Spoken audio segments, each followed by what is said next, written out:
Back to our top story. President Biden made an unannounced visit to Ukraine's capital of Kyiv today and met with President Volodymyr Zelensky. Friday marks 1 year since Russia's invasion of Ukraine. Earlier today, President Biden reiterated America's support for Kyiv. That dark night, 1 year ago, the world was literally at the time bracing for the fall of Kyiv. Seems like a lot longer ago than a year, but think back to that year. Perhaps even the end of Ukraine. You know, 1 year later, Kyiv stands, and Ukraine stands. Democracy stands. The Americans stand with you, and the world stands with you.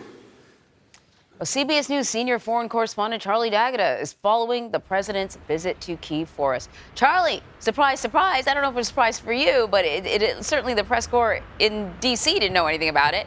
Can we talk about the significance of the president of the United States entering a war zone near the 1 year anniversary of Russia's invasion?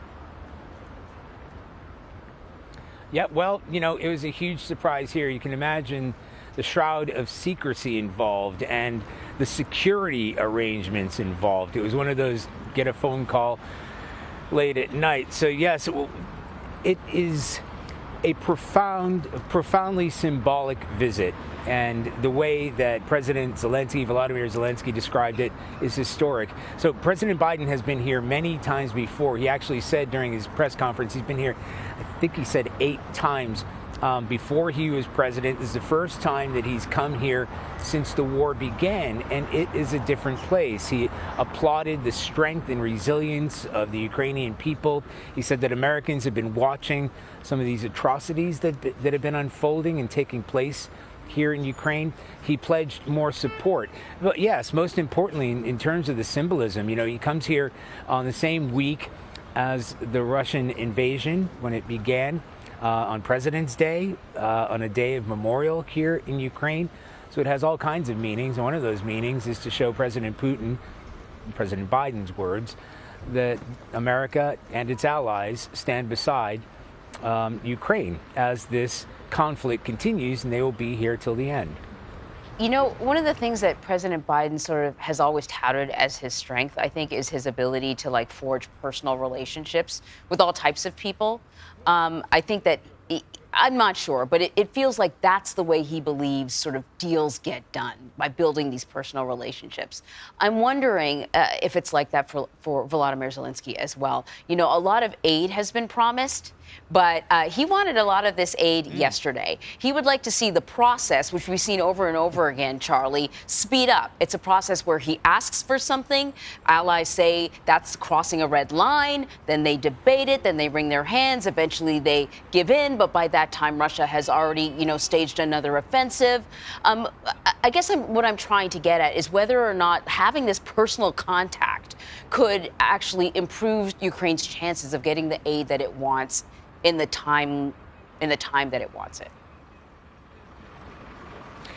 Anne-Marie, it's hugely important. And as you said, President Zelensky said speed is of the essence. And we've witnessed that ourselves. You know, the Russians are on the attack up and down the front line. The Ukrainians and the Russians, for that matter, are burning through ammunition and artillery. To that point, President Biden, he vaguely mentioned that there would be a U.S. aid package worth around $500 million on the way. He was short on details, but he said a lot of that had to do with ammunition and HIMARS and some of the weapon systems that are in place. But yes, when it comes to personal relationships, President Zelensky has met President Biden in the United States, but coming here, it makes it real. When you drive around here, Kyiv has been largely spared some of the widespread damage that the rest of the country has seen, but it's sandbags everywhere. The last time President Biden came here, the country was not at war. It is a much different place now. And that personal relationship that he has with President Zelensky, you could sense that. And President Zelensky needs that partnership.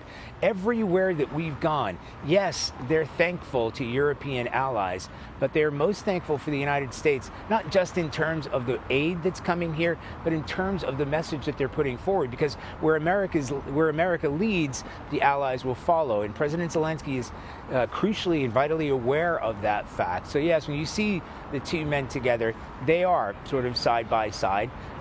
There is a chemistry, if you want to put it that way, between them. President Zelensky needs President Biden, and as President Biden has made abundantly clear once again and repeatedly today, America stands by Ukraine. Indeed. Charlie Dagada, thank you so much.